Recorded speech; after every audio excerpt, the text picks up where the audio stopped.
Hey, so in the last videos, you heard a little bit about the feudal system, and we'll be learning a little more about that. But the idea of the feudal system was that way up at the top was a small number of people, right, that had the most amount of power. And next came the nobles. We're going to focus on those for just a bit.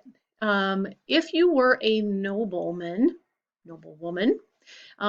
you would have had to have a way of identifying yourself, and a lot of those people, even them, couldn't read necessarily. They did not speak all the different languages of all those different territories that made up the space of the Middle Ages.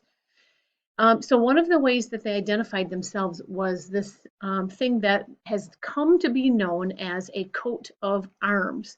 The next lengthy video, the one I was telling you about before, is where that is going to be explained to you in a little more detail. And at the end of that, after that, you're going to be making one of your own. Now, you need to understand some of the details of what was involved in that coat of arms, which is why you need to watch that longer video.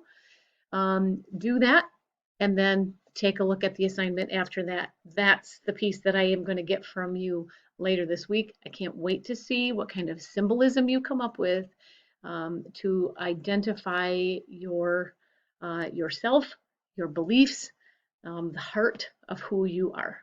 Okay? See you later. Can't wait to get those assignments.